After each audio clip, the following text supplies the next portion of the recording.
लालीन पूज्यपाद श्री गया प्रसाद जी महाराज, उनके वैराग्य का संदर्भ मिलता है कि हाथरस में रासलीला हो रही थी, बहुत सुंदर रासलीला हो रही थी, और उस रासलीला में वो बैठे हुए थे और ठाकुर जी की लीला का मंचन देख रहे थे। सुंदर रोज घर में से निकलते और जनार्दन जी चतुर्वेदी जी उस समय बहुत बड़े विद्वान भागवत के, जो एक एक श्लोक का पूरा अर्थ कहा करते थे और 12-12 घंटे तक भागवत कहा करते थे। 12-12 घंटे तक, 6 घंटा सुबह 6 घंटा शाम, बड़े विद्वान थे। एक एक श्लोक का अर्थ कहना बड़ी कठिन बात होती। उनके यहां रासलीला हुई, रास मंडली आई और ठाकुर जी वहां नृत्य कर रहे थे और पूज्य बाबा महाराज उस लीला को देखने के एक दर्शक थे। उनके मन में ये भाव आया, उनके मन में ये भाव आया कि ठाकुर जी अपनी जो माला निर्माल्य है, माला प्रसाद है, अगर मुझे दे दें तो मैं समझूंगा कि मेरी बात उन तक पहुंचती है। बस ये सोचना था कि नृत्य करते हुए जो ठाकुर जी थे उन्होंने माला ली और बाबा की तरफ ही फेंक दी और गले में पड़ गई। सोचते ही बस वहीं प्रबल वैराग्य हो गया। श्री उड़िया बाबा जी महाराज से दीक्षा प्राप्त पूज्यपाद श्री श्री पंडित जी महाराज फिर घर लौट के नहीं गए, सीधे गिरिराज जी चले गए। और प्रातस्मरणीय श्री श्री उड़िया बाबा जी महाराज का यह आदेश था कि नित्य श्री गिरिराज परिक्रमा देना और ठाकुर जी का नाम स्मरण करते हुए परिक्रमा देना। वो नियम जो लिया, जब तक उनके शरीर में सामर्थ्य रही नित्य श्री गिरिराज महाराज की परिक्रमा देते और बाद में ही कुछ ग्रहण करते, उससे पहले कुछ लेते नहीं थे। वो 7 कोस की परिक्रमा देकर ही कुछ ग्रहण करते, ऐसा उनका नियम था। तो कहा लीला जिसके मन में बसी हुई, क्योंकि वो मंडली जब श्री नाथ द्वारा गई तो पूज्य श्री पंडित जी महाराज का मन जो है उचाट हो गया और मंडली के पीछे ही पीछे नाथ द्वारा चले गए और वहां श्रीनाथ जी का दर्शन करते, लीला देखते। तब ठाकुर जी ने बहुत समझा बुझा के उन्हें वापस भेजा। बड़ी मुश्किल से गिरिराज जी आए। फिर गिरिराज जी आए तो आप वहीं रह ही गए। जीवन भर गोवर्धन का निवास का उन्होंने व्रत पाला और श्री गिरिराज छोड़कर दुनिया में कहीं नहीं गए। किसी तीर्थ में नहीं गए, किसी कार्य में नहीं गए। गिरिराज ही एकमात्र उनके इष्ट रहे और कृपा ये हुई भगवान की कि सारे देश के समस्त तीर्थों से उनके लिए प्रसादी आती थी और बाबा सिर माथे लगाते थे। सारे शंकराचार्य, बड़े बड़े विद्वान, स्वामी श्री कृपात्री जी महाराज जैसी विभूतियां, डोंगरे जी महाराज, श्री मुरारी बापू जी महाराज, ये सब बाबा के दर्शन करने के लिए गिरिराज में लाइन लगा करके खड़े रहते थे। श्री बाबा कहीं नहीं गए, बाबा के पास सब आए। क्या अर्थ हुआ इसका? ये ठाकुर जी में जिसकी प्रीति हो जाती है, जिसकी उनसे लौ हो जाती है, उनकी लीला में चिंतन हो, उनकी कथा में रति हो, उनके भजन में प्रीति हो, बस वो वैसे ही हो जाते हैं।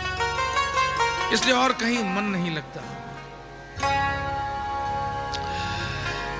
यही बात यहां अच्छी तरह घटती है। चित्त वहीं रमा गया। सुखदेव जी अपने पिताजी के साथ उनके आश्रम में लौट आए। पिताजी, वो जो आपने हमें सुनाया था वो बहुत अद्भुत था। बेटा, वो तो 1 नहीं 2 नहीं, पूरे 18,000 श्लोक हैं। पिताजी, वो मैं सारे के सारे सुनना चाहता हूं। कथा सुनने का जो उल्लास होता है, कथा सुनने की जो उत्सुकता होती है, प्रभु की लीला का चिंतन करने का जो सतत व्यक्ति को एक स्वभाव पड़ जाता है, वो उसके बिना रह नहीं सकता। जैसे भूखा आदमी रोटी खाए बिना नहीं रह सकता, वैसे ही भगवान का भक्त भगवत प्रीति में पका हुआ कथा सुने बिना रह नहीं सकता, कीर्तन किए बिना नहीं रह सकता।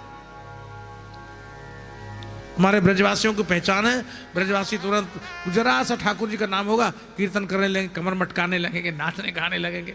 अरे भाई तुमको क्या हुआ? बोले ठाकुर जी का नाम ही ऐसा है कि हम बैठ नहीं सकते। अगर संकीर्तन होगा तो हम उसमें नाचेंगे, गाएंगे, उल्लास के साथ गोविंद नाम में अपने जीवन को धन्य बनाएंगे। ये पहचान। इसलिए भगवान की लीलाओं में रति श्री सुखदेव जी की शुरू से ही थी। सुखदेव जी ने कथा अपने पूज्य पिताजी से ली, और कथा का श्रोता भी कौन हुआ? साधारण नहीं हुआ। जिसको युद्ध में घेर कर मार दिया गया, श्रोता परीक्षित होना आसान नहीं है। परीक्षित होना आसान नहीं है। परीक्षित वो चरित्र है जिसे गर्भ में ही मौत आ गई। प्राय आदमी जन्म लेने के बाद मृत्यु का सामना करता है कभी भी, लेकिन परीक्षित वो व्यक्तित्व है जिसे गर्भ में ही मृत्यु को देखना पड़ा। दुर्योधन, जिसको घेर कर इन आतताइयों ने मार,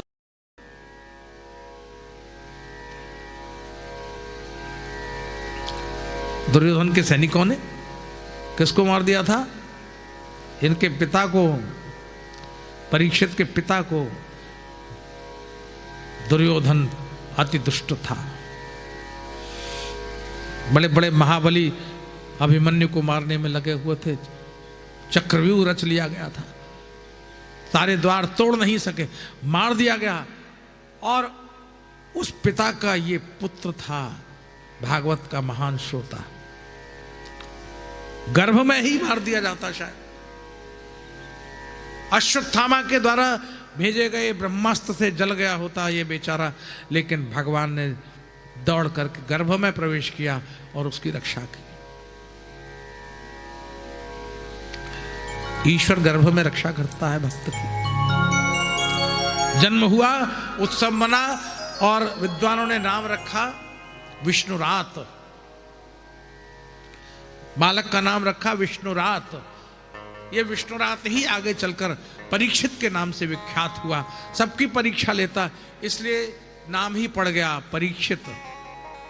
यानी जो गर्भ में ही जो परीक्षित हो चुका हो, गर्भ में ही जिसकी परीक्षा हो गई हो, गर्भ में ही जिसने भगवान का दर्शन किया हो, वो परीक्षित है। तो लोग पहले कथा सुनते हैं, फिर भगवान का दर्शन करते हैं। परीक्षित ने भगवान का दर्शन पहले किया, फिर कथा सुनी। लोग पहले जन्म लेते हैं, फिर भगवान का दर्शन करते हैं। परीक्षित ने जन्म से पहले भगवान का गर्भ में दर्शन कर लिया।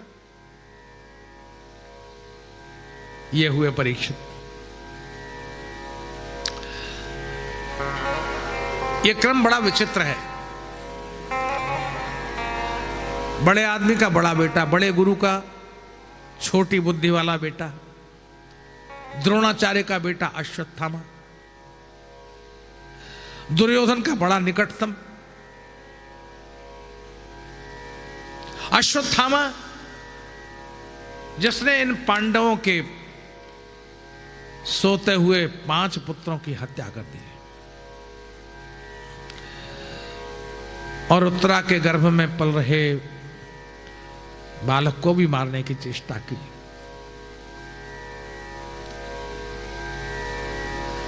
अर्जुन पकड़ के ले आए। भगवान से कहा क्या करूं उसका, मार दूं क्या? श्री कृष्ण ने कहा ब्रह्म बंधुर्न हंतव्य आतताई वधारहण। जो ब्राह्मण है उसको कभी मारना नहीं चाहिए,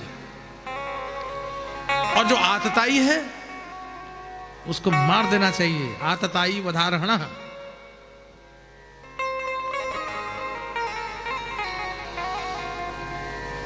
अर्जुन ने तलवार निकाल ली। भगवान ने कहा इस तलवार से मारने की जरूरत नहीं। ब्राह्मण को या दंड देना हो किसी को तो पहले एक दूसरी तरह का वध होता है, वो करो। हर आदमी कभी तलवार से भी नहीं मरता है। तलवार से जरूरी नहीं तलवार से ही मरेगा, उसका अपमान कर दो, जिसका बड़ा सम्मान हो उसका अपमान कर दो। समाज में अपमान से ही वो मर जाएगा। अपमान वो शस्त्र है जिससे व्यक्ति मरा हुआ हो जाएगा। अश्वत्थामा को निकाल बाहर किया गांव से, लेकिन फिर भी जब उसने ये दुष्चक्र चलाया और परीक्षित के ऊपर बड़ा भारी संकट आया, तो फिर उस समय इस अश्वत्थामा की शिखामणि काटकर, धक्के देकर, सब कुछ छीनकर गांव से बाहर कर दिया।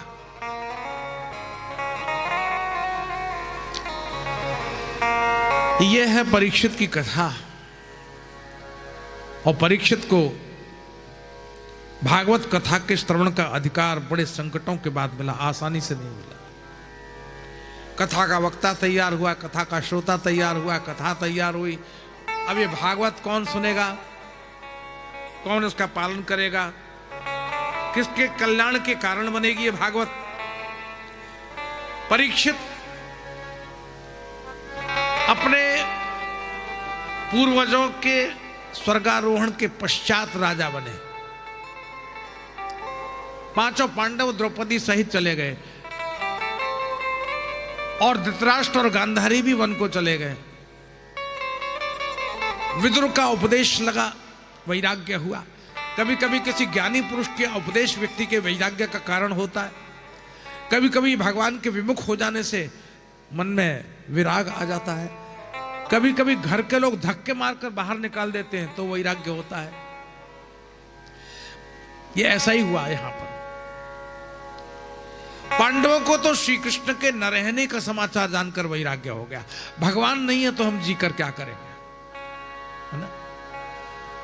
धृतराष्ट्र और गांधारी को विदुर का उपदेश पाकर वैराग्य हुआ।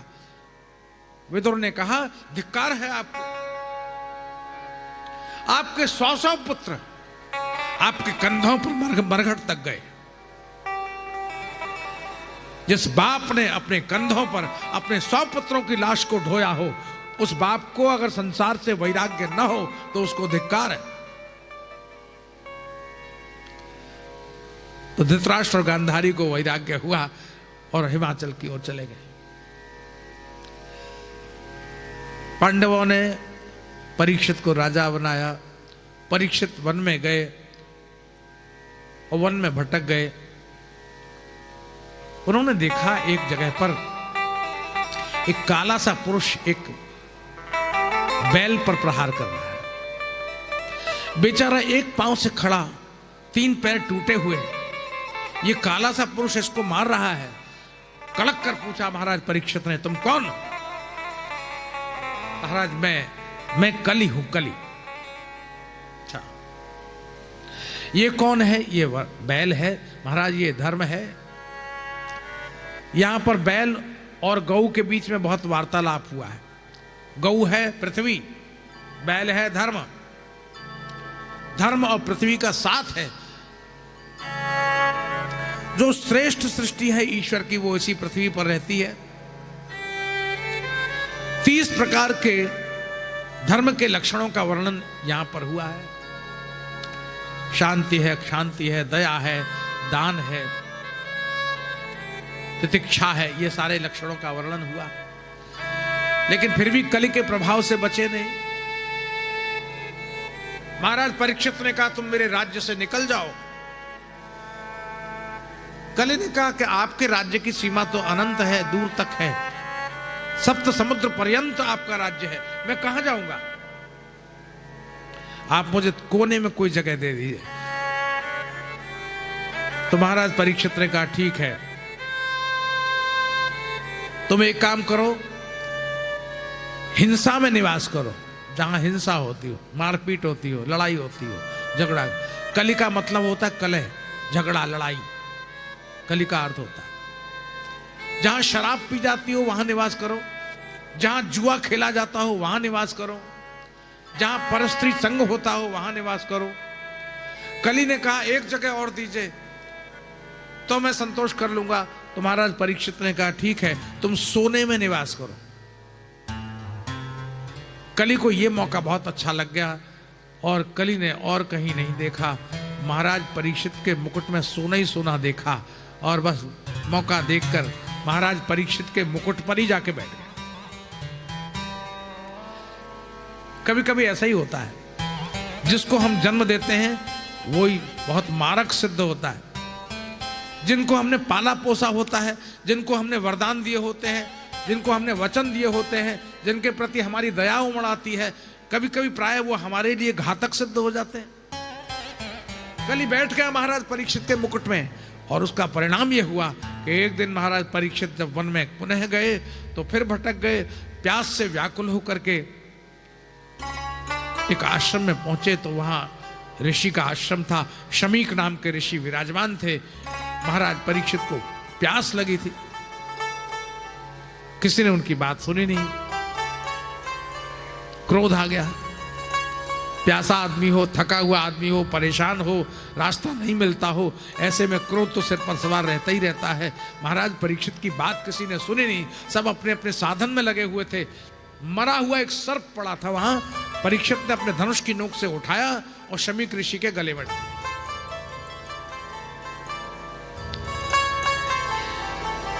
सर्प भी डाला तो मरा हुआ, या कहीं ये जागृत डाला होगा तो ऋषि के संपर्क में आके मर गया होगा। ये काल सर्प ऋषियों के साधन के आगे झुकता है, मर जाता है, ये मृत ही हो जाता है। जहां साधनारत योगी होते हैं, जहां तपस्याएं चलती हैं, वहां कोई काल काम नहीं करता। तो काल रूपी ये सर्प है, उन ऋषियों की तपस्या में विक्षेप नहीं कर सकता। उनके गले में सर्प डाल दिया। लेकिन ये समाचार शमीक के पुत्र श्रृंगी को मिला। कौशिकी नदी में स्नान करते हुए शमीक ने हाथ में जल लिया और वहीं महाराज परीक्षित को शाप दे दिया। परीक्षित ने मेरे पिता के कंठ में मृत सर्प डालकर अपमानित किया है, मैं शाप देता हूं, आज से 7वें दिन परीक्षित की मृत्यु सर्पदंश से हो जाएगी। तक्षक नाम का सर्प महाराज को डसेगा और उनकी मृत्यु हो जाएगी। ये शाप दे दिया। महाराज को इस शाप का ज्ञान नहीं हुआ। बाद में शमीक ऋषि को जब पता लगा, उन्होंने अपने शिष्यों के द्वारा महाराज परीक्षित को सूचना भिजवाई, आपको 7वें दिन मृत्यु होने का शाप लगा है। उधर परीक्षित ने अपने सिर से मुकुट उतारा, वस्त्राभूषण उतारे। इधर समाचार मिला, उधर सिर से सोने का मुकुट उतरा तो कली भी उतरा, और कली उतरा तो बुद्धि शुद्ध हो गई। विचार आया कि मुझसे एक ऋषि का अपमान हुआ है। किसी ने आकर सूचना दी, आपको शाप लगा है, 7वें दिन मृत्यु होगी। ओह, सारी बातें एक साथ हो रही हैं। इस कली का प्रभाव मुझ पर हुआ, एक ऋषि का अपमान मुझसे हुआ और मृत्यु का शाप भी मुझे लगा। तो अब जीकर भी हम क्या करेंगे? प्रबल वैराग्य पैदा हो जाता है। आदमी को यदि मृत्यु की तिथि मालूम पड़ जाए तो उसी क्षण उसको वैराग्य हो जाएगा। होगा कि नहीं होगा? ये मालूम पड़ जाए कि 7वें दिन हमारी मृत्यु हो जाएगी, स्वाद बेस्वाद हो जाएगा कि नहीं होगा? और दिन गिनने शुरू हो जाएंगे। कोई कहेगा भाई हलवा खा लो, इच्छा नहीं तुम ही खाओ। क्यों? अरे अब मरना तो है ही और 7वें दिन मर जाऊंगा तो हलवा क्या खाऊंगा, जो होगा सो देखा जाएगा। स्वाद बिगड़ जाता है, जीवन का रस चला जाता है, किसी से बात करने का मन नहीं होता। ये स्थितियां अगर किसी ने भोगी हो तो उनको ये कथा जरूर अच्छी तरह समझ में आ जाएगी। महाराज परीक्षित ने तत्काल राजपाट त्यागा, बेटे जन्मेजय को राज्य सौंपा और विरागी रूप धारण किए हुए कमंडल उठाया और गंगा के किनारे जा पहुंचे। ऋषियों का समाज है, कल कल करती गंगा की धारा है। वहां बैठे हुए महाराज परीक्षित, अचानक उनको लगा कि यहाँ बहुत से ऋषि मुनि हमारे ऊपर कृपा करेंगे। उनसे पूछा, महाराज मृत्यु के अवसर पर जीव को क्या करना चाहिए? अपना अपना उपाय सबने बताया। किसी ने भजन बताया, किसी ने तप बताया, किसी ने जप बताया, किसी ने यज्ञ बताया, किसी ने बताया कि उस दिन व्रत रखना चाहिए और जब मृत्यु आएगी तो व्रत करते हुए शरीर छोड़ देना चाहिए। किसी ने कहा योग कीजिए, धारणा कीजिए, अलग अलग तरीके बताए। जिसका जो अनुभव था उसने बताया। सारी बातें तो हो नहीं सकती। किसी को सर्दी जुकाम हो गया तो एक एक आदमी एक एक चीज बताएगा। किसी को जो है सिरप पीने से फायदा हुआ है तो सिरप पी के ठीक हो गया, किसी को दर्द की गोली खाने से, जुकाम की गोली खाने से विक्स एक्शन 500 खाया तो वो ठीक हो गया। किसी ने कहा नहीं गरारी करो, गर्म पानी के नमक डाल के उसे पियो तो ठीक हो जाओगे। सबने अलग अलग उपाय बताया और एक आदमी अगर ये सारे उपाय करने लगे तो मालूम पड़ा जुकाम बिगड़ गया। बोले क्या बात हो गई? बोले साहब जो जिसने बताया वो हम करते चले गए। प्राय क्या होता है, आदमी बीमार होता है तो लोग सब तरह के रास्ते बताते हैं, ये खाओगे ठीक हो जाओगे, वो खाओगे ठीक हो जाओगे। एक ने कहा बेसन का हलवा अगर खूब घी डाल के बिल्कुल फर्स्ट क्लास गरम गरम हो और वो खाइए तो आपकी सर्दी जुकाम बिल्कुल ठीक हो जाएगी। तो उसने वो भी खा लिया। तो क्या क्या उपाय करे? आज हलवा जा खाऊंगा मैं, ठीक हो जाए। गला जो कह रहा है कुछ तरबतर होना चाहिए, तो देखता हूं मैं उससे होता है कि नहीं होता। सबके उपाय व्यक्ति करता है कि उसी समय तत्राभवत भगवान व्यास पुत्रो। जबकि ऋषियों से पूछा जा रहा था कि मृत्यु के समय क्या करना चाहिए, उसी समय 16 वर्षीय अलक्षलिंगो निजता लीलावतुष्टो व्रतश्च बालैरवधूत वेशः, अवधूत वेश धारण किए हुए भगवान शुकदेव का वहां आगमन हुआ और सारे ऋषिगण उठकर खड़े हो गए। बोलिए शुकदेव जी महाराज की। महाराज परीक्षित ने पाद प्रक्षालन किया, चरणों में बैठ गए और भगवान शुकदेव का पूजन किया, वंदन किया और पूछ बैठे भगवान कृपा पूर्वक हमें बताइए अगर मृत्यु निकट हो तो जीव को क्या करना चाहिए, मैं आपसे पूछता हूं। अतः प्रच्छामि संसिद्धिम योगिनाम परमम गुरु।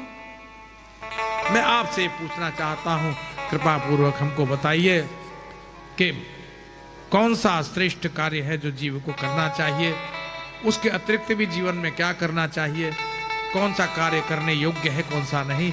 ये प्रश्न महाराज परीक्षित ने पूछा तो शुकदेव जी एक पल को मौन हो गए और कहा भाई तुम्हारा प्रश्न वरीयानेशते प्रश्न है कृतो लोक हितम नृप। तुम्हारा प्रश्न बहुत अच्छा है, हम तुम्हारे इस प्रश्न का उत्तर देंगे लेकिन थोड़ी देर के बाद देंगे। कितनी देर के बाद प्रभु? केवल 15-20 मिनट के बाद देंगे, फिर लौटेंगे आगे तुम्हारे प्रश्नों का उत्तर देंगे।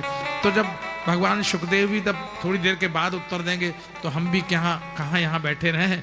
चलिए थोड़ी देर के बाद पानी वानी पिया हुए और थोड़ा घूम घाम के आ जाओ। बैठे बैठे भी जरा पैर थक जाते हैं, लौट के आते हैं और पुनः फिर भागवत महापुराण के इस आनंद में प्रसंग का श्रवण करें। बोलिए वृंदावन बिहारी लाल की जय। जय श्री राधे।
बोलो मोर मुकुटवंशी वाले की जय। दिल की दीवानगी देखिए साहेब,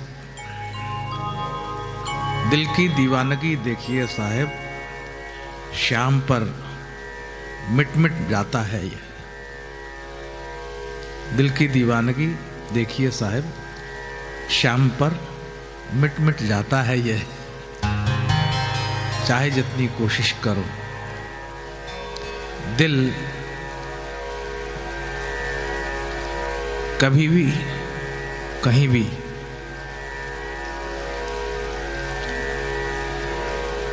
उलझ जाता है, उलझता है शाम की जुल्फों में, शाम के मूरत में, शाम के नयन में, मुख में, मुखाकृति में। एक बार जिसने देखा है इसको, बस वहीं मिट जाता है। ऐसा भक्तों का भाव है।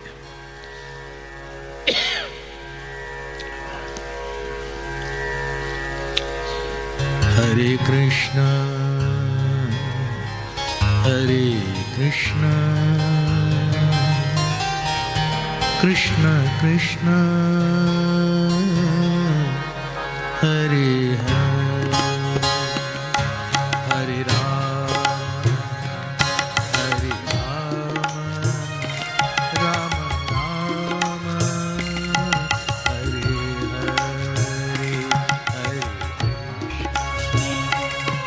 हरे कृष्ण कृष्ण कृष्ण हरे हरे, हरे राम राम राम हरे हरे।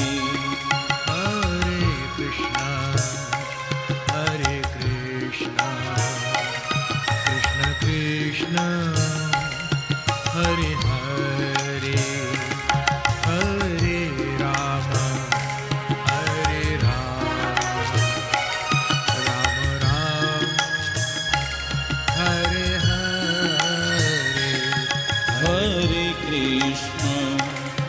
हरे कृष्ण कृष्ण कृष्ण हरे हरे, हरे राम राम राम हरे हरे। हरे कृष्ण कृष्ण कृष्ण हरे हरे, हरे राम राम राम हरे हरे। हरे कृष्ण कृष्ण कृष्ण हरे हरे, हरे राम राम राम हरे हरे। हरे कृष्ण कृष्ण कृष्ण हरे हरे, हरे राम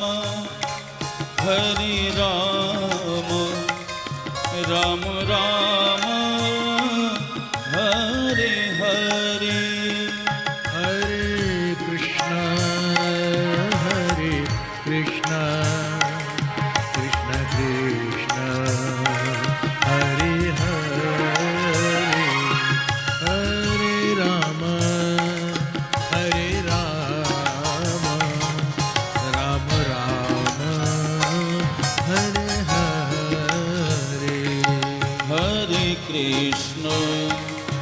हरे कृष्ण कृष्ण कृष्ण हरे हरे, हरे राम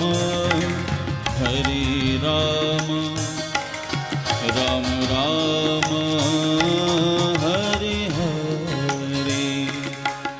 बोलिए श्री कृष्णचंद्र भगवान की जय। जय जय श्री राधे श्याम।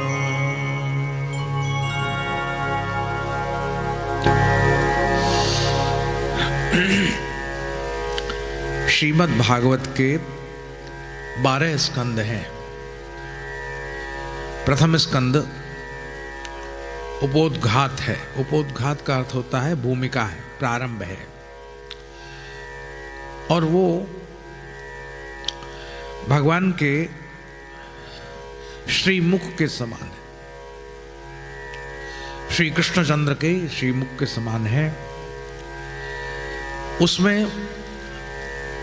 भक्त की भावना का बड़ा अद्भुत वर्णन आया,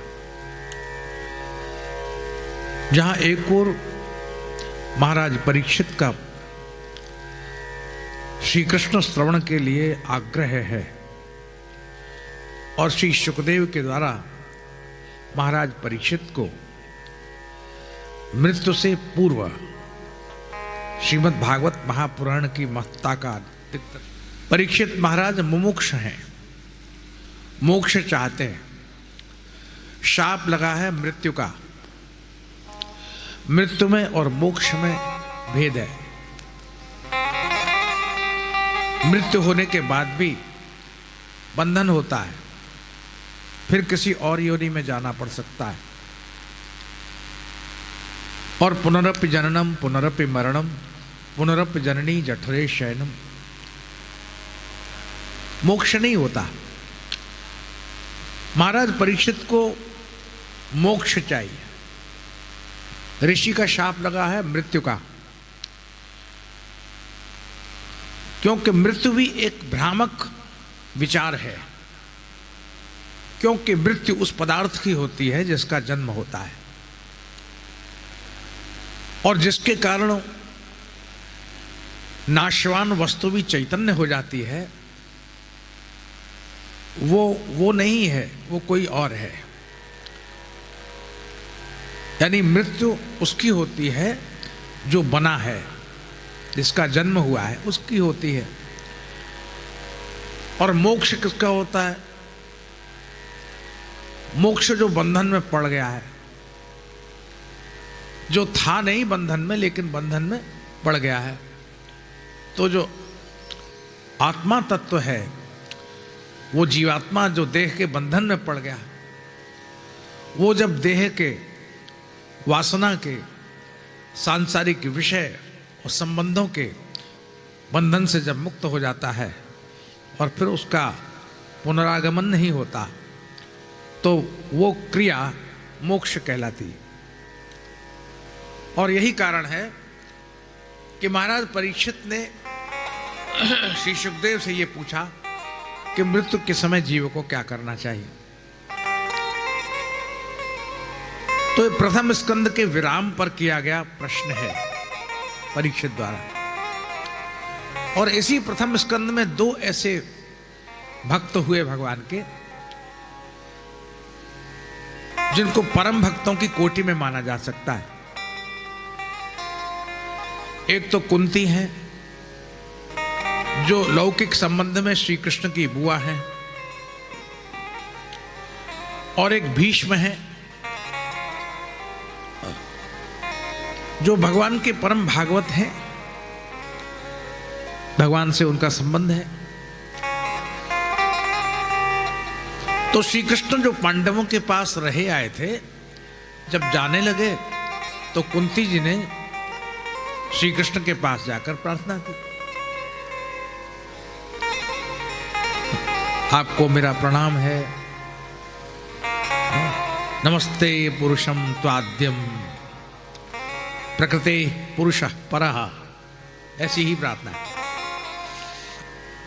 और इस प्रार्थना के पश्चात कुंती जी ने भगवान से ये मांगा कि आप जाना चाहते हैं तो जाइए द्वारका, लेकिन मुझे कुछ चीज दे जाइए। क्या दे जाइए? तो कुंती जी ने कहा दुख दे जाइए। तो भगवान हंस पड़े। भगवान ने कहा दुख कोई मांगने की चीज है, ये तो अपने आप आता है जीवन में। कुंती जी ने कहा कि आपने मुझे इतना सुख दिया है कि दुख आता ही नहीं है। जैसे ही दुख आने की संभावना होती है, वैसे आप आ जाते हैं। जो दुर्वासा थे तब आए और उस समय दुख आने वाला था। जब सब कोई भोजन कर चुके थे और भोजन की पतीली में कुछ था नहीं, सभी भोजन कर चुके थे, उस समय दुर्वासा आ गए और दुर्वासा ने कहा हम भोजन प्रसाद पाएंगे। और शिष्य भी एक दो नहीं, हजारों शिष्य उनके साथ थे। दुर्योधन ने जानबूझ के उनको भेज दिया था, तो दुख आने वाला था, लेकिन आप आ गए और आपने पात्र में बचे हुए शाक के पत्र को खा करके सबका पेट भर दिया। और दुर्वासा भय के कारण फिर आए ही नहीं कि ये तो पेट भरा हुआ है, भरे पेट में क्या खाएंगे। तो सारे शिष्यों को कहा दुर्वासा ने, चलो चलो चलो चलो, अगर हम वहां गए और द्रौपदी ने हमको भोजन इत्यादि प्रसाद रखा और हम नहीं खा पाए तो द्रौपदी कुपित हो जाएगी और क्रोध में आकर शाप दे देगी, क्योंकि द्रौपदी कोई साधारण स्त्री नहीं है। हाँ, द्रौपदी अग्निपुत्री है, अग्नि में से प्रकट है द्रौपदी। तो शाप के भय से दुर्वासा जी सड़क लिए। ठीक यही बात अन्य जगह पर भी है। जब पांडव कुल की वधू भरे दरबार में बेइज्जत हो रही थी और दुशासन चीर हरण कर रहा था, उस समय दुख आने वाला था, पता नहीं क्या होता, कितना महान दुख होता इस वंश को और कितना महान ये घटना घटती सारे संसार के लिए। ये बहुत सारे परिवार की इज्जत लुट रही, भरे दरबार में दुशासन चीर खींच रहा है। पाए अनुशासन दुशासन करे कोप धायो, द्रुपद सुता के चीर गहे भीर भारी है। भीषम कर्ण द्रोण बैठे व्रतधारी तहां, कामिनी की ओर काहू नैकुना निहारी।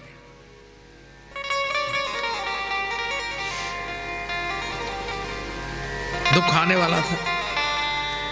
तब क्या हुआ, सुन के पुकार, तब द्रौपदी ने पुकार लिया।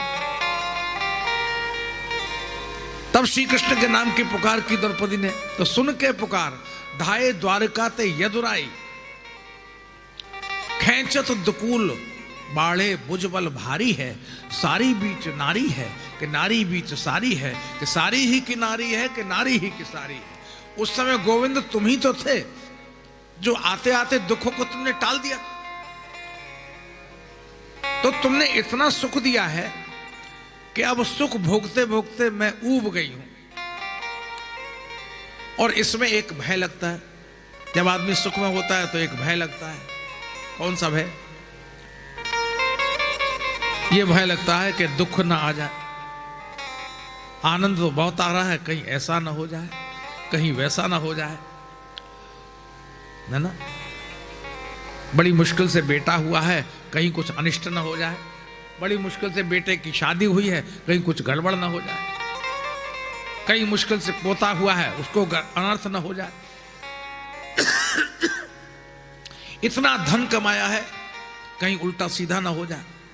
ये पाया हुआ सुख हमेशा दुख से डराता रहता है। तो हे गोविंद, तुमने इतना सुख दिया है, इतनी संपत्ति दी है कि इससे मैं भयभीत हो गई। दुख में रहने वाला व्यक्ति आस तो लगाए रहता है, कभी ना कभी सुख आएगा। संपत्ति में रहने वाला आस लगाए रहता है, कभी ना कभी कहीं ऐसा दुख ना आ जाए, विपत्ति ना आ जाए। विपत्ति में रहने वाला संपत्ति की आस लगाए रहता है। तो हे गोविंद, अब मैं तुमसे संपत्ति नहीं मांगती। तुमने सारे भूतल का साम्राज्य मेरे पुत्रों को दे दिया। जिस राज्य के लिए युद्ध हुआ, जिस भूमि के लिए रार हुई, तकरार हुई, अब मुझे ये नहीं चाहिए। अब तुम क्या चाहती हुआ?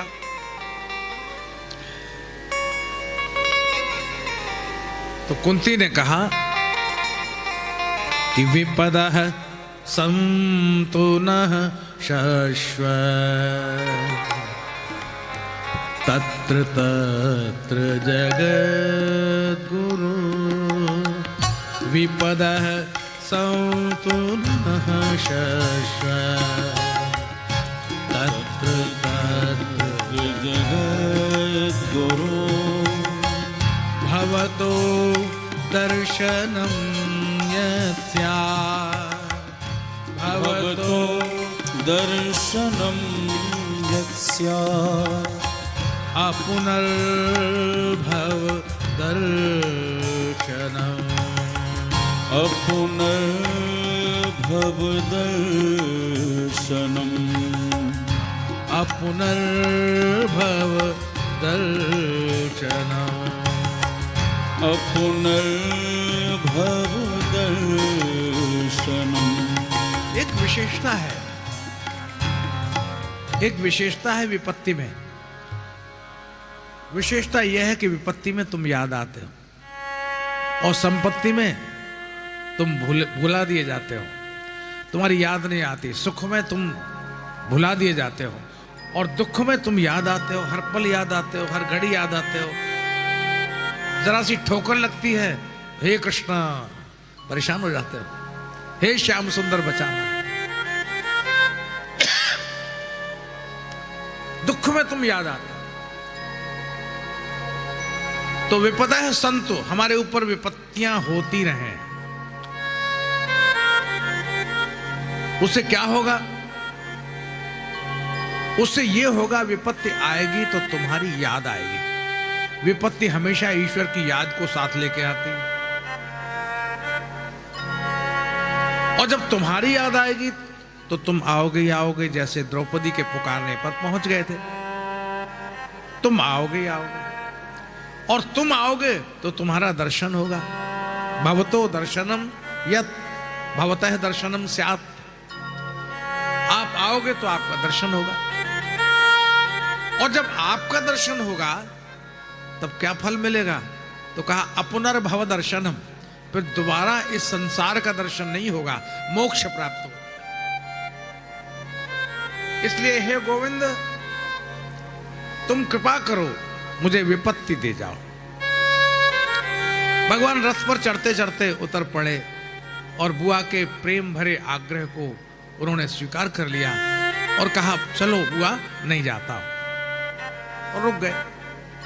लेकिन उनका ये रुक जाना भीष्म पितामह के लिए बहुत अच्छा हो गया, क्योंकि अगर श्री कृष्ण चले गए होते तो भीष्म पितामह जो बाणों की शैया पर श्री कृष्ण दर्शन की लालसा से निरंतर उनके नाम का चिंतन कर रहे थे, वो उनको दर्शन कहां मिलता भगवान का। पितामह श्री कृष्ण स्मरण कर रहे थे, हे कृष्ण हे कृष्ण हे कृष्ण कहते हुए जीवन की अंतिम वेला में भीष्म पितामह श्री कृष्ण का नाम स्मरण कर रहे थे और बाण की शैया के शूल को झेलते हुए पितामह ने श्री कृष्ण को जब अंतरंग से याद किया, हृदय से याद किया, तो भगवान हिल गए। भगवान भी एकांत में बैठे हुए भीष्म पितामह का ही चिंतन कर रहे थे।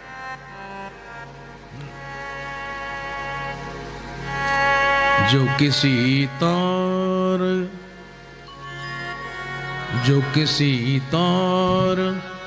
मुझे कुछ भी कभी याद करे।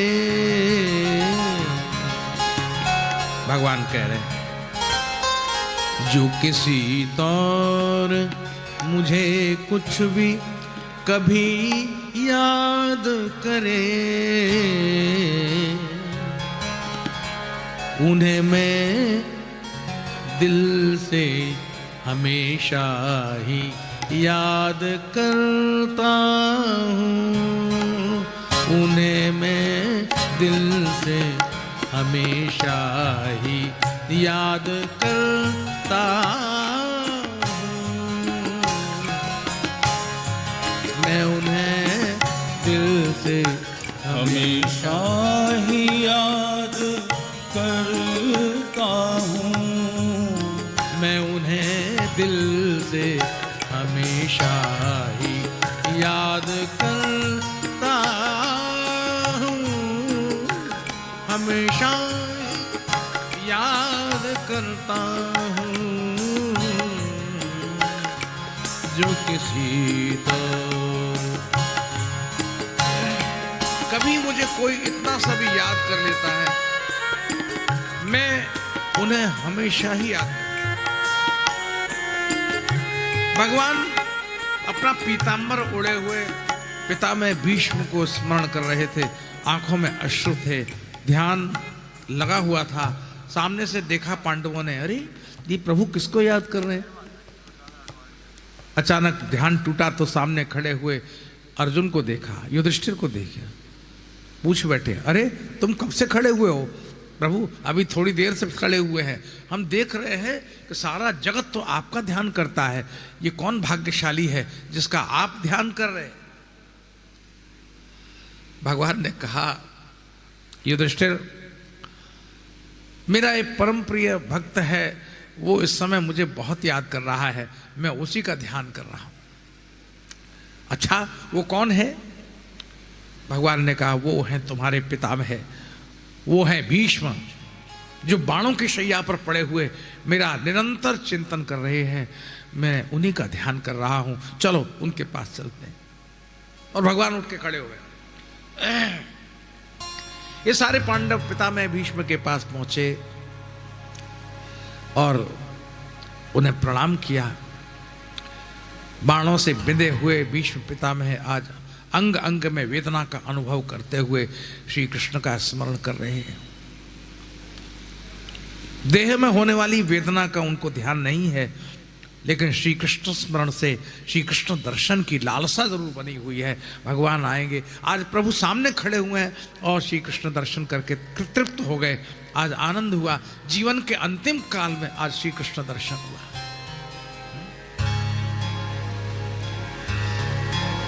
विचार कर रहे हैं, ये वो कौन है? ये भगवान है, भगवान कृष्ण हैं, जिन्होंने मेरे कारण अपनी प्रतिज्ञा तोड़ दी। पितामह ने कहा था कि मैं युद्ध में रहूंगा, अर्जुन तुम्हारा रथ चलाऊंगा,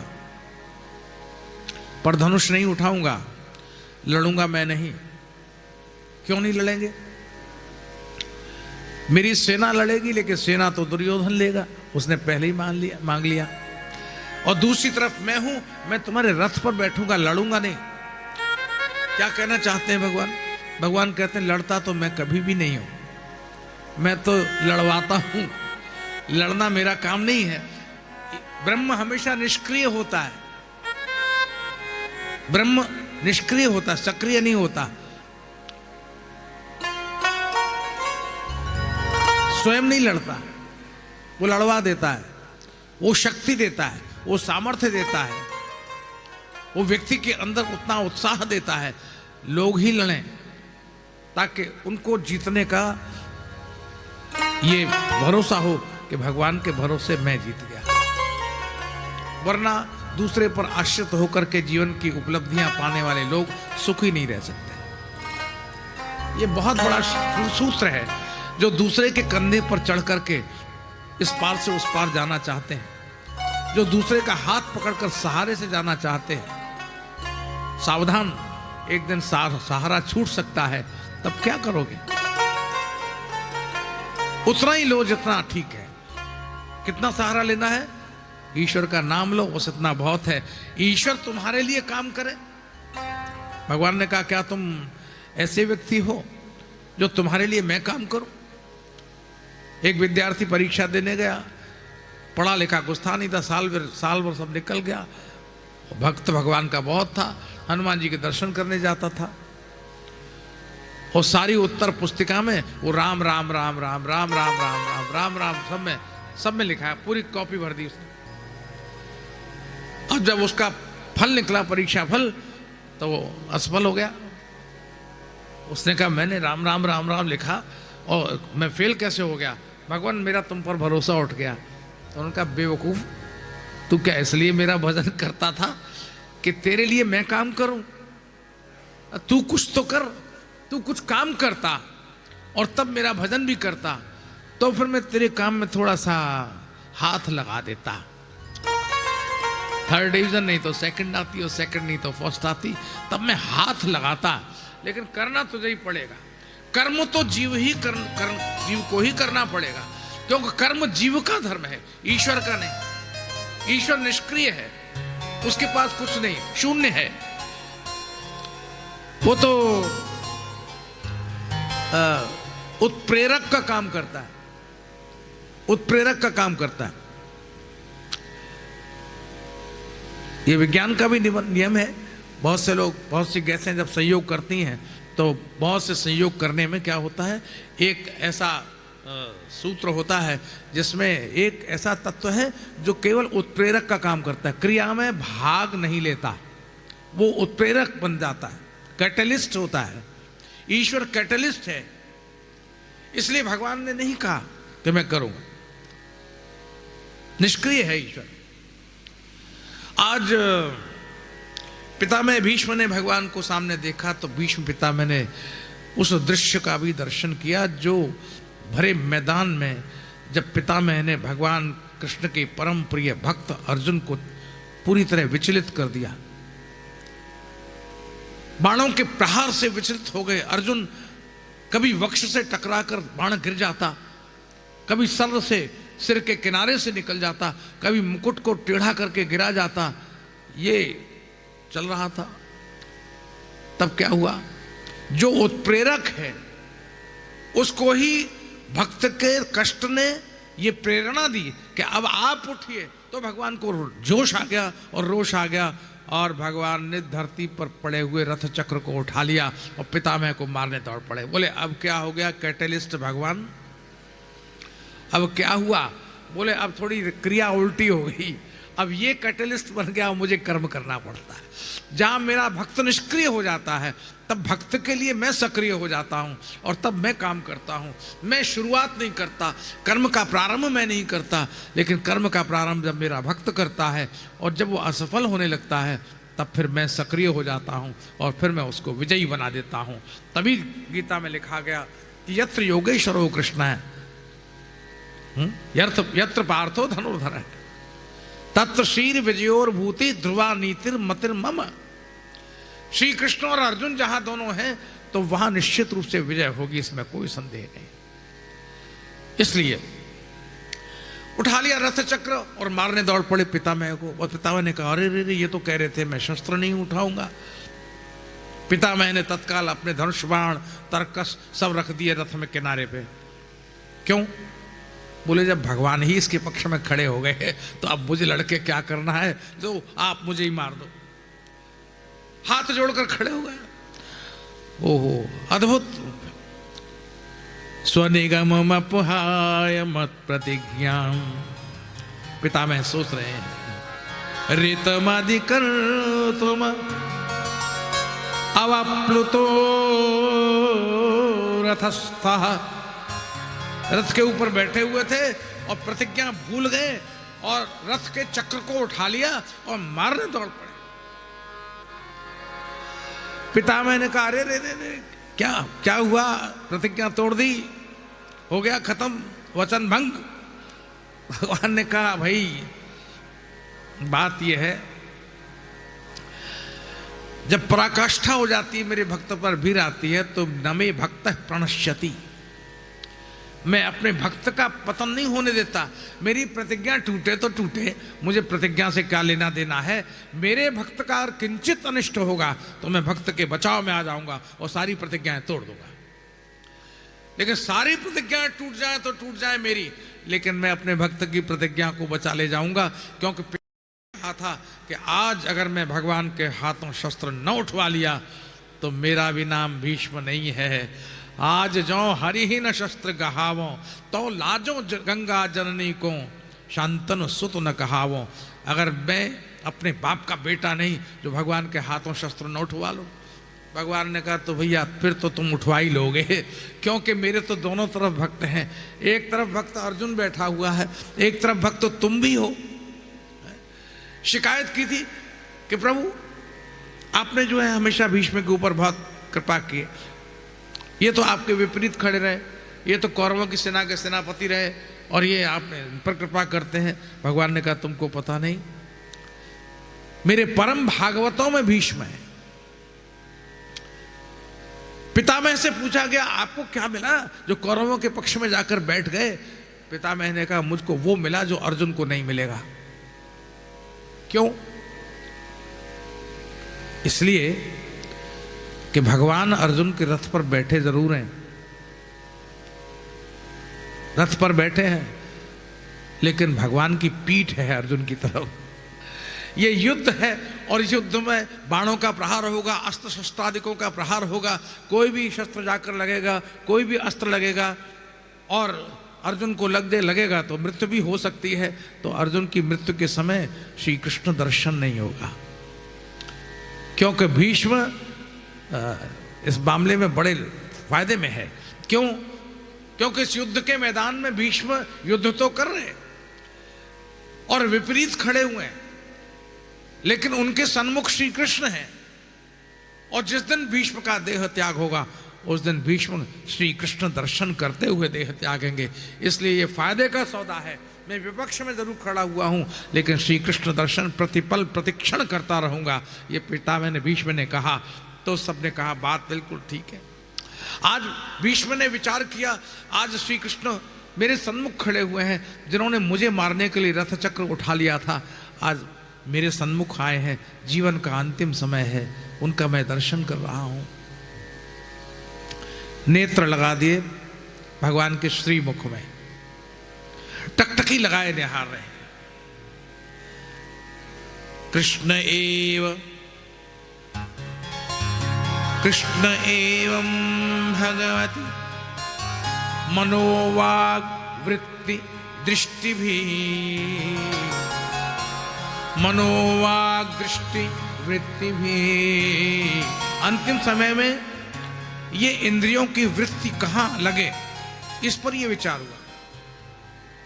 आंखों की वृत्ति, मन की वृत्ति और वाणी की वृत्ति। वाणी संसार में लगी रहती है, कुछ ना कुछ बहुत से लोग कथाओं में भी जाते हैं तो वाणी उनकी इतनी चंचल होती है कि कथाओं में बैठ के भी वो आपस में ही बात करते हैं, और कीर्तन होगा तो और ज़्यादा बात करेंगे। तो कौन सुन रहा है, इनको कीर्तन करने दो, अपने आपस में चर्चा कर लें, क्या हाल चाल है, कैसे हैं, घर में सब तेरे सब ठीक ठाक हैं वैसे। अरे भाई कीर्तन कर, वहाँ कीर्तन कर रहा है, तो उधर ध्यान नहीं है। तो वृत्तियां संसार की ओर भागती है, वाणी की वृत्ति संसार की ओर भागती है, आंखों की दृष्टि संसार की ओर भागती है। भगवान का दर्शन कर, भी सामने प्रभु खड़े हुए हैं, उनका दर्शन कर, लेकिन नयन किसी और को ढूंढ रहे हैं। पंडित जी कथा कह रहे हैं तो नयन ढूंढ रहे हैं, श्रोता कितने आए। पुजारी जी पूजा कर रहे हैं तो नयन ढूंढ रहे हैं, दर्शन करने वाले कितने आए। आंखें संसार में बहुत जल्दी लग जाती हैं, लेकिन जो सामने प्रभु खड़े हुए हैं, निकट में हैं, करीब में हैं, उनके प्रति नयन लगते नहीं। बहुत मुश्किल है।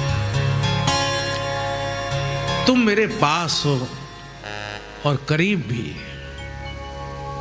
तुम मेरे पास हो और करीब भी, तुमको देखूं या तुमसे बात करूं, ये बड़ी समस्या है किसी के लिए। प्रभु को देखें या बात करें। किसी ने कहा बात क्यों नहीं करते हो, बोले बात करने में आंखें तरस जाएंगी, आंखें वहां लगेंगी जरूर, लेकिन रूप ऐसा है कि नैन रोक देते हैं, खबरदार तुम बोलना नहीं, मुझे ही देखने दो। तो दृश्य की देखने की वृत्ति, वाणी की बोलने की वृत्ति, ये क्या हो गई, और मन की अपने हृदय पर अंकित करने की जो वृत्ति है, जो देखा है उसे मन की भित्ति पर चित्र बना करके अंकित करने की जो चेष्टा है, वो प्रभु के नित्य चिंतन के लिए बहुत काम आती है। इसलिए मन कहीं और न भटके, भगवान में ही लगा रहे। लेकिन पितामह भीष्म ने क्या किया, मन, वाणी और दृष्टि की समस्त वृत्तियों को श्री कृष्ण में ही समर्पित कर दिया, और एक पल में ही पितामह ने अपने प्राण त्याग दिए, भगवान के चरणों में लीन हो गया। ऐसे पितामह हैं। श्री कृष्ण के इन दो परम भागवत भक्तों में कुंती और भीष्म पितामह के प्रसंग बहुत अधिक भावुक हैं। ये भागवत के प्रथम स्कंद में ये दो भक्तों की चर्चा बड़ी महत्वपूर्ण आई है, और उसके बाद फिर श्री सुखदेव जी का आगमन हुआ। महाराज परीक्षित को सुखदेव जी ने कथा प्रारंभ की। ये प्रथम स्कंद के सारे विषय थे। प्रश्न किया गया था श्री महाराज परीक्षित द्वारा कि भगवान मृत्यु के अवसर पर जीव का कर्तव्य क्या है, जीव को क्या करना चाहिए। तो सुखदेव जी महाराज बोले, तुम्हारा प्रश्न बहुत अच्छा है।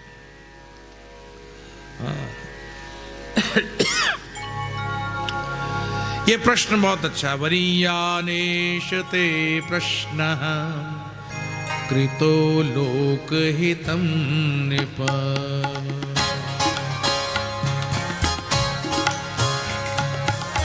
वरीयानेशते प्रश्न कृतो लोकहितं नृप।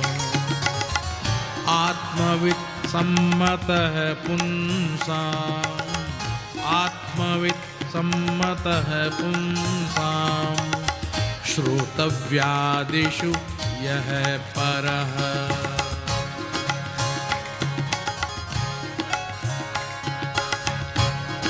ये उनके लिए प्रश्न है जो आत्मवित् है। आत्मवित् सम्मत पुंसाम। आत्मवित् माने आत्मज्ञानी, अपने स्वरूप को जानते हैं। हम और सब तो जानते हैं लेकिन अपने आप को नहीं जानते और इसीलिए दुखी हैं। जो लोग अपने आप को जान लेते हैं वो तुरंत सुखी हो जाते हैं और जो अपने आप को नहीं जानते हैं वो बस इसी में पसड़े में पड़े रहते हैं। ये संसार किसका है, ये वस्तु किसकी है, ये धन किसका है, ये संबंध किसके हैं, ये भाई बहन माता पिता सांसारिक व्यवहार, ये सब कौन है क्या है, इसको तो हम जान जाते हैं लेकिन मन में झांक करके हम कौन हैं इसको जानना बड़ा कठिन है। इसके लिए हमारी चेष्टा होती नहीं। कस्त्वं को हम कुत आयात है, कस्त्वं को हम कुत आयात है। कामे जननी को में तात है।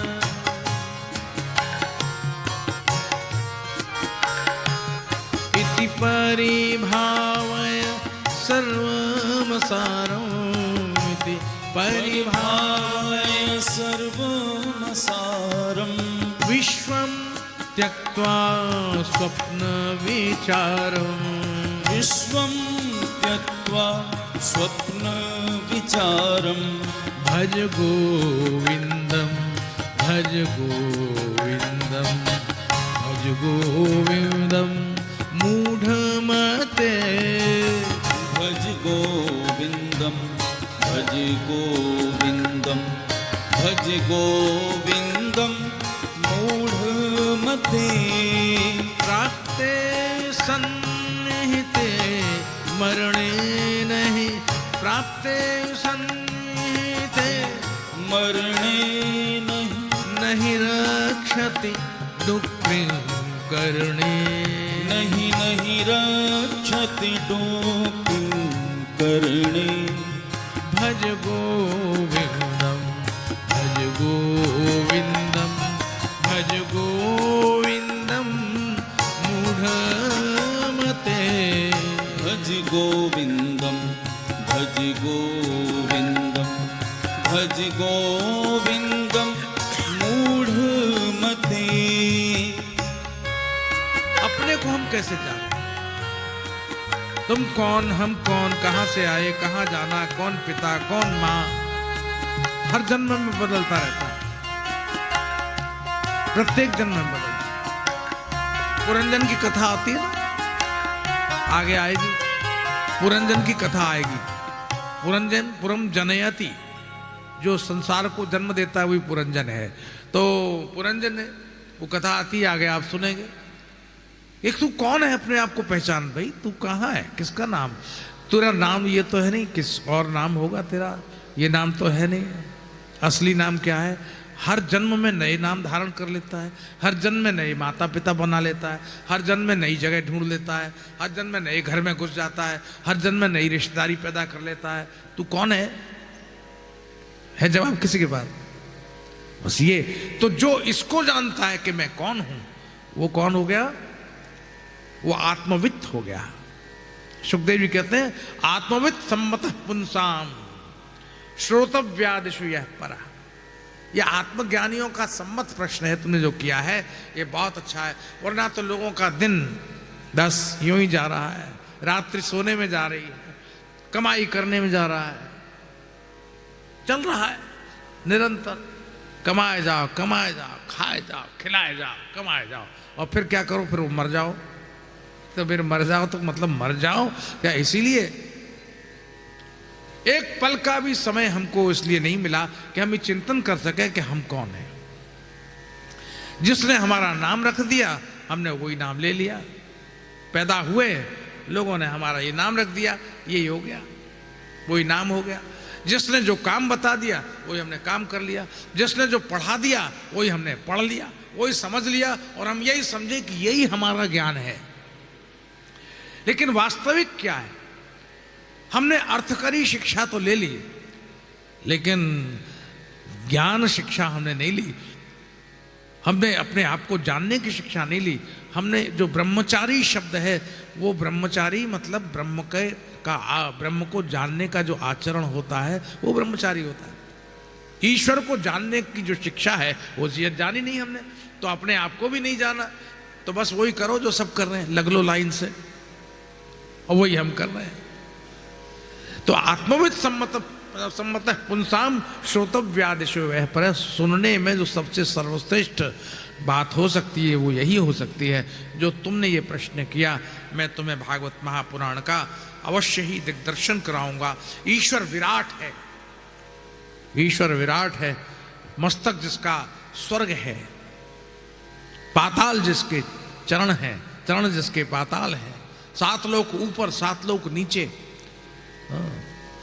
भू भुव है, स्व है, हिमः तप इत्यादि जो लोग हैं, ये 7 लोग ऊपर है, और अतल वितल सुतल महातल पाताल, ये सारे लोग 7 लोग नीचे हैं। ये सब भगवान का ही पूरा विराट रूप है। और तुमने पूछा कि मृत्यु समय क्या करना चाहिए, सुनो अब ध्यान से सुनो। 5 काम करने चाहिए। अगर मृत्यु निकट आ जाए तो 5 काम जरूर करने चाहिए। एक तो आसन लगाना सीख जाओ। गुरुजी घुटने में तो बहुत दर्द होता है, आसन क्या लगाए। पैर में तकलीफ होती है, तो पैर पालती मार के बैठने में तकलीफ हो है, तो फिर कटे जाओगा। कुर्सी पे बैठूंगा। ये पहले कुर्सी शायद आविष्कार नहीं हुई होगी उस समय में, हमें लगता है जब ये पुराण लिखा गया होगा।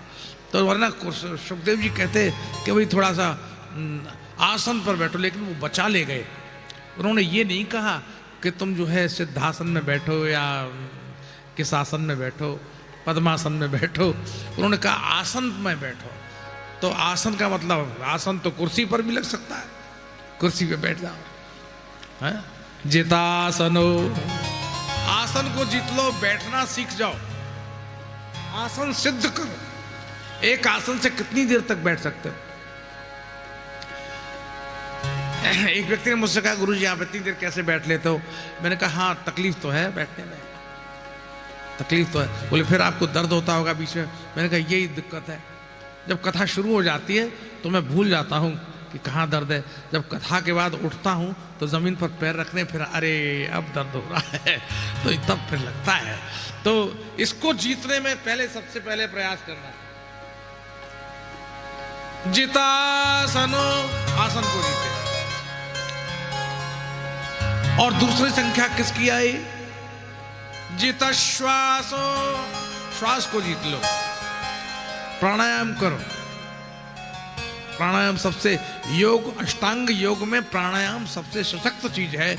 इसको करने का, क्योंकि ये प्रत्याहार है और ये आपके योग के अष्टांग योग में इत्यादि जो अन्य है, उनके में जो सबसे अधिक सशक्त है वो प्राणायाम ही है। यहाँ ठंडी बहुत पड़ रही है ना, तो ठंडी पड़ रही है, सुबह उठ के बिस्तर में, और ज़्यादा ठंडी लगे तो रजाई थोड़ा ओढ़ लो, और ओढ़ के कपालभाति करो, अनुलोम विलोम करो, और फिर प्राणायाम करो। देखो दिन में ठीक रहोगे। 7 दिन तो ये कर ही लो, 6 दिन करो अब, नहीं 5 दिन करो अब, तो 2 दिन आज निकल गए। कल से करो, कल से करो। तो फिर आप ये कहेंगे वाह क्या गुरुजी हमको कोई मरना है क्या जो हम ये करें? आप कह रहे हो मरने से पहले ये करो। बोले नहीं मरना नहीं, भगवान करे आप लोग अमर हो जाओ, है ना। और इसी तरह से अमर होकर के हमारी कथा सुनते रहो। इसका मतलब आप समझ गए ना। हाँ, भागवत में है सूत सूत चिरंजीव शौनक जी ने आशीर्वाद दिया सूत जी को, हे सूत तुम चिरंजीव हो जाओ, हमेशा अमर हो जाओ और हमेशा भागवत हमें सुनाते रहो। इसका मतलब क्या हुआ? बोले सूत अमर हो जाएंगे और भागवत हमेशा सुनाते रहेंगे, और सुनेगा कौन? ये शौनक आदि ऋषि सुनेंगे। बोले आप ही अमर नहीं हो जाओ, हम भी अमर होंगे तभी तो आपकी कथा सुनेंगे। तो श्रोता और वक्ता दोनों ही अमर हो जाएं, ये कामना हो तो वहां तो क्या ही कहने हैं। कहने का अर्थ यह है प्राणायाम करने से स्वास्थ्य ठीक रहता है। जितासनो जितश्वासो जित संगो, आसक्ति रहित हो जाओ। संग का मतलब है आसक्ति न हो। ये चीज मेरी है, मैं इसके बिना नहीं रह सकता, वो चीज मेरी है, मैं उसके बिना नहीं रह सकता, वो व्यक्ति मेरा है, मैं उसके बिना नहीं रह सकता। ये आसक्ति। अनासक्त भाव जब आ जाएगा तो चैन आ जाएगा। मिल जाए तो ठीक है, ना मिले तो ठीक है, खो जाए तो ठीक है, ले जाए तो ठीक है। अनासक्त भाव। और चौथी बात क्या है? जितेंद्रिय, इंद्रियों को जीत लीजिए। जितासनो जितश्वासो जित संगो जितेंद्रिय।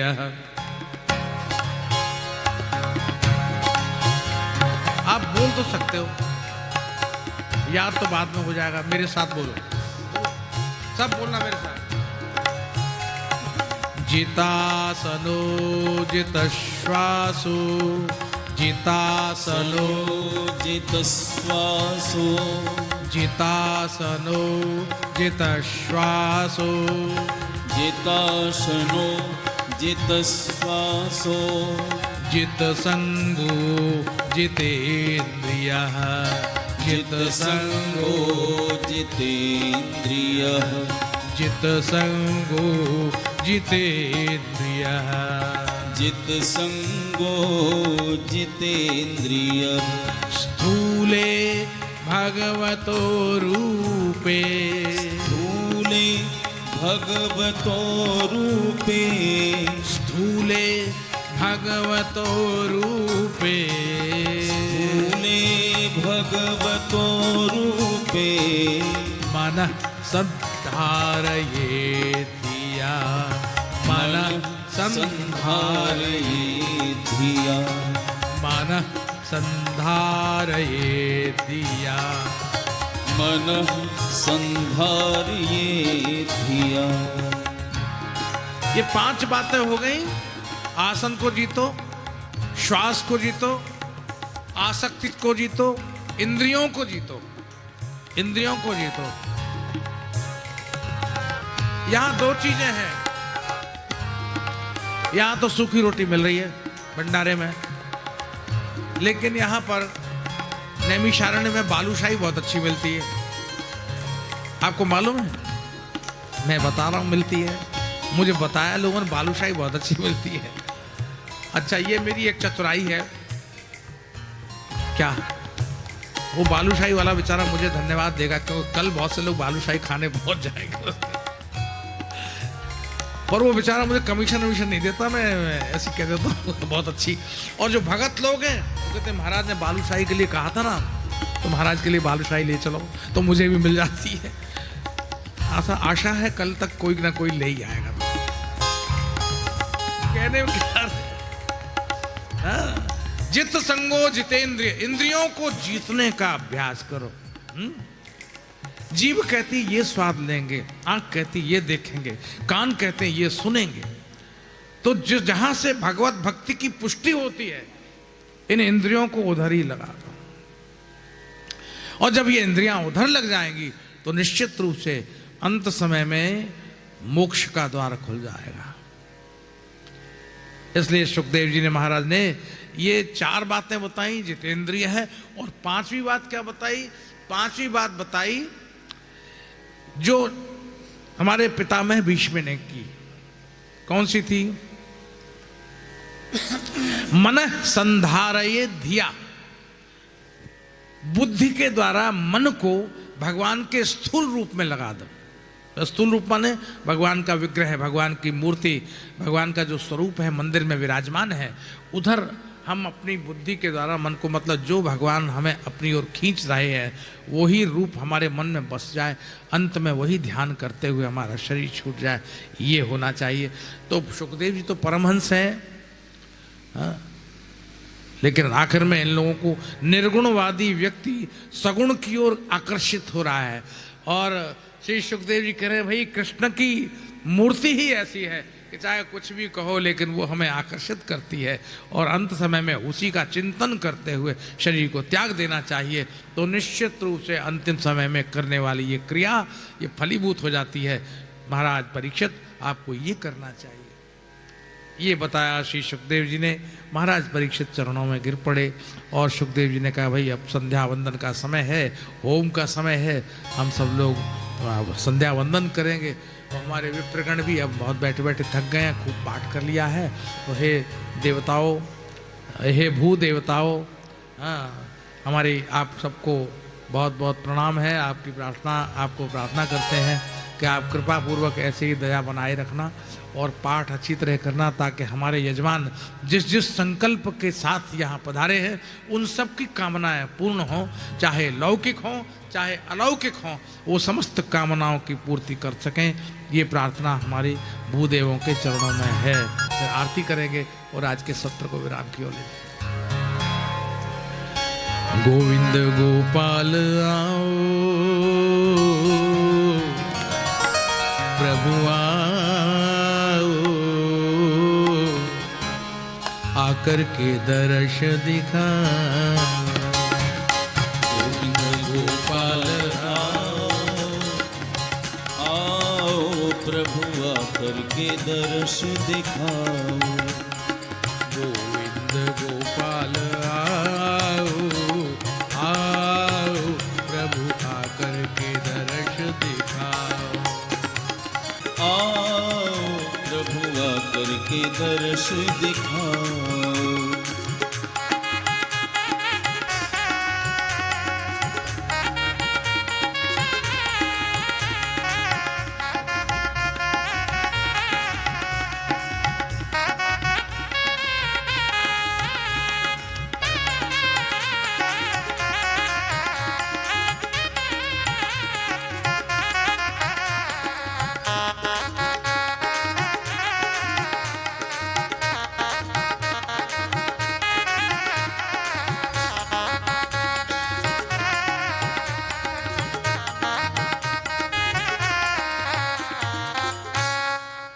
आरती बाल कृष्ण की जय, आरती बाल कृष्ण की जय। अपनो जन्म सफल कर लीजय, अपनो जन्म सफल कर लीजय।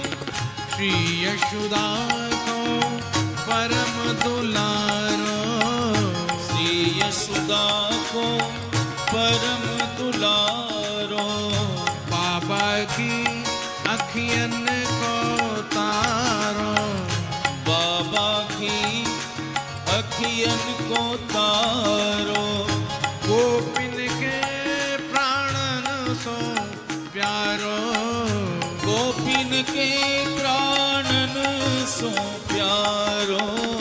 इन पे प्राण निछावर की जय, इन पे प्राण निछावर की जय। आरती बाल कृष्ण की जय, आरती बाल कृष्ण की जय। बलदाऊ को छोटो भैया, बलदाऊ को छोटो भैया। कनुआ कहीं कहीं बोलती मैया, कनुआ कहीं कहीं बोलती मैया। परम मुदित मन लेत बलैया, परम मुदित मन लेत बलैया। यह छवि नैनन में भरी जय, ये छवि नैनन में भर लीजय। आरती बाल कृष्ण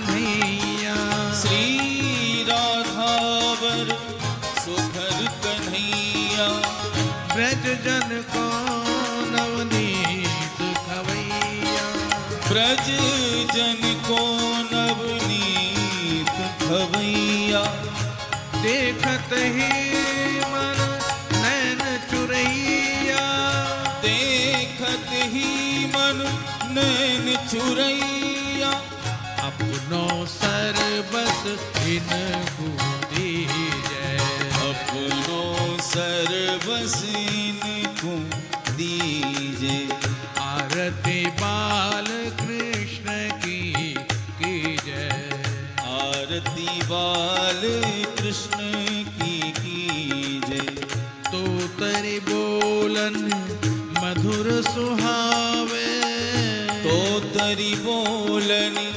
मधुर सुहावे सखन मध्य खेलत सुख पावे सखन मध्य खेलत सुख पावे सोई सुकृति जो इनको ध्यावे सोई सुकृति जो इनको ध्यावे अब इनको अपनो कर लीजै अब इनको अपनो कर लीजे आरती बाल कृष्ण की जय आरती बाल कृष्ण की जय अपनो जन्म सफल कर लीजै अपनो जन्म सफल कर लीजे आरती बाल कृष्ण की जय श्री बाल कृष्ण लाल की हरि ओम।